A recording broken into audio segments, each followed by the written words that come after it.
Hey guys, welcome back to another whiteboard chat, and today we are going to talk about the MMC, not mind-muscle connection. It's actually the migrating motor complex.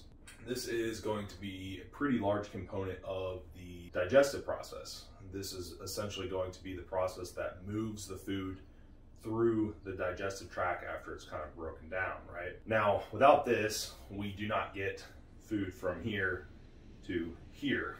It will not, no matter what kind of acid secretion or bile secretion or digestive enzymes or any of that, it's not going to make its way down.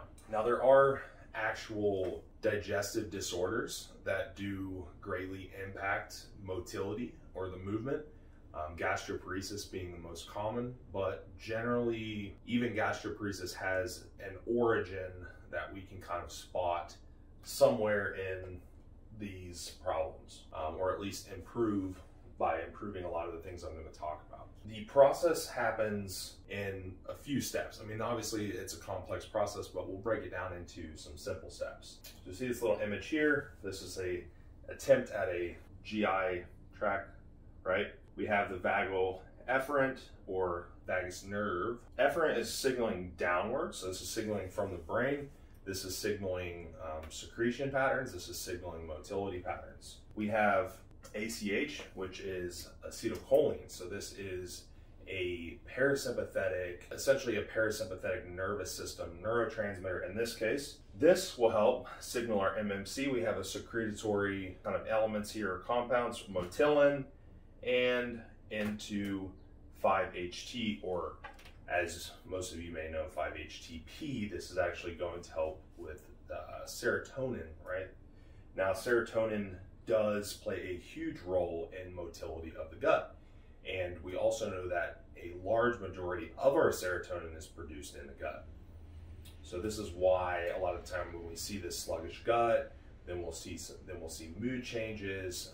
And I see a lot of these types of folks are kind of prescribed antidepressants for this reason. Obviously, we could fix the root and avoid that, but in any case, this is where we end up. Once we move everything through, we have a system, we have this feedback loop, right?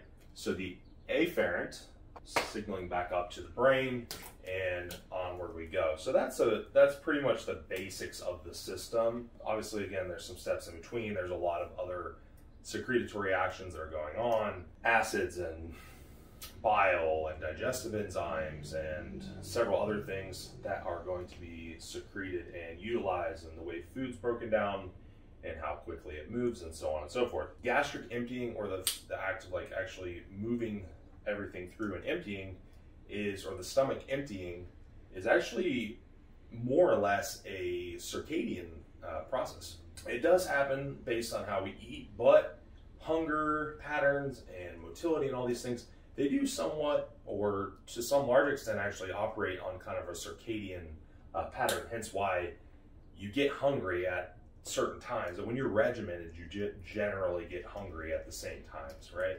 You generally go to the bathroom at the same times, right? If you're very routine. If you're not, then, I mean, you're not going to really notice that as much.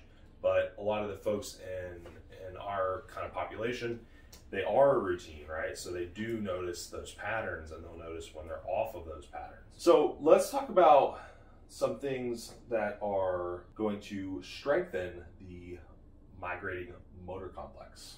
We'll talk about inhibitors, and we'll talk about promoters, which I guess is kind of strengthening it, right? Optimal thyroid levels. So thyroid will be part of the digestive process. It does help dictate how things are moving through. Good blood sugar control, prokinetic support when needed. This would be supplementation. Certain supplementation, probably can consider like ginger root. So people ask, supplementation. So that's a good question.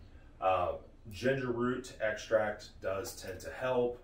Also, you can supplement with 5-HTP to increase serotonin production if you suspect that that is part of the issue.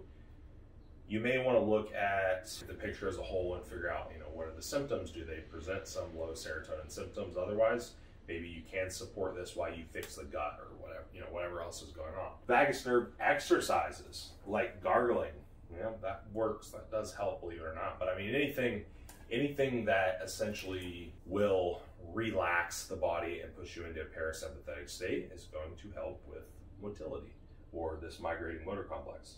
Lion's mane for nerve regeneration. Lion's mane actually has some pretty cool nerve regeneration properties potentially, so that is a good option.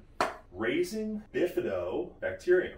We're raising important good bacteria that are in the gut. So issues with the migrating motor complex are probably one of the more common reasons that we see SIBO, or vice versa. One of the more common we see this is because of SIBO.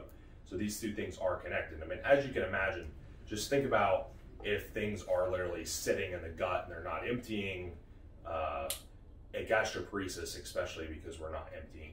But if things aren't moving through properly and they're sitting there and they're fermenting, I mean, we can imagine that there's potential for bacteria or bacterial overgrowth issues and imbalances, right? Dysbiosis. Meditation, other stress management techniques. Yeah, I mean, literally anything that relieves stress for you will help.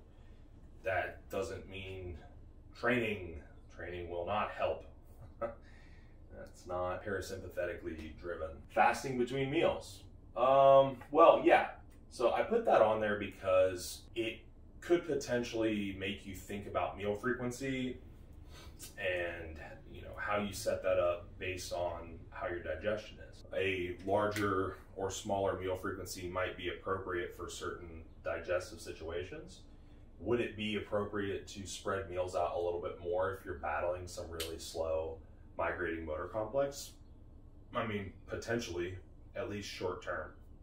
So something to think about. Some other notes down here, a little bit of shadow here, but I think you can kind of see. Inhibitors of MMC, pH imbalances. I mean, any like imbalance in the acid environment could potentially cause some problems for sure. Eating and grazing, so that the signaling of this process is initiated during fasting or during times you're not eating. So people that eat and graze can potentially have issues with this. We're not seeing that much in our population just because people are generally like pretty regimented meals, meal setups, but you might see it in Gen Pop or people that you're starting with, definitely likely. Promoters, pH again, proper stomach acidity, bile acids, especially when we're getting down to further in the digestive process of getting into fat digestion, because the fats are generally broken down much further into the process and slower. Serotonin and somatostatin. Somatostatin is a growth hormone inhibiting hormone. Serotonin, well, we already kind of talked about that. Motilin receptor agonists. I put this on there just because it does fit into this, but you're not really going to use this, I mean, in any length of time or at all, really. Erythromycins and antibiotics, so I mean, we're not really going to use that for this issue. Ghrelin receptor agonists. Well, could you use a ghrelin receptor agonist for this?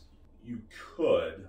Probably one of the more common ghrelin receptor agonists that people that listening to this are going to know of are some of the growth hormone secretagogue peptides, like GHRPs, right? Why do they help with hunger? I mean, because they generally just kind of speed up the process, and also ghrelin obviously heightens hunger, right? Or hunger signaling. Melatonin, actually. Maybe this is part of the reason that there is a connection between poor sleep and worsening digestion. Of course, take that with a grain of salt, because people that have poor sleep, it's just causing systemic stress in their body, and we know that that's stemming off into a lot of other issues. So that might not be the reason, but nonetheless, serotonin and melatonin are both really important in this migrating motor complex. Okay, let's recap a little bit. Here's our process. We get the signaling, we get the secretion of not only the acids, but of our motility compounds. We have resignaling back up. We obviously like the contractions of the smooth muscle in the stomach and the GI. We get this signaling back up to the brain from the vagoafferent, and we do it all over again. It happens during a fasting state, so meal frequency should be appropriate based on your situation and your needs. Thyroid function, blood sugar control, any type of stress relief, anything works, helps. Bacterial balance, very important here, connection between SIBO in the MMC and vice, or one way or the other. Potential supplements, lion's mane for nerve regeneration, also some of the prokinetic supplements I mentioned, aka ginger or 5-HTP potentially, if that is an appropriate fit for the person or the situation. Sleep patterns, like routine, is fantastic for motility and the secretion patterns. As I said, it's a kind of a circadian process. Getting up and going to bed at very similar times really helps. It's going to help with bowels too, because of routine and regularity. Bile acids too, we mentioned that, and also maintaining proper stomach pH. If you smash your acid to the ground with constant PPIs and H2 blockers, guess what? Probably going to end up with bacterial overgrowth, probably going to end up with slowing or issues with the migrating motor complex potentially. So that's a recap. Hope everyone enjoyed the video. Hopefully you can go out and kind of put this towards some of the digestive cases, and we will talk to you next time.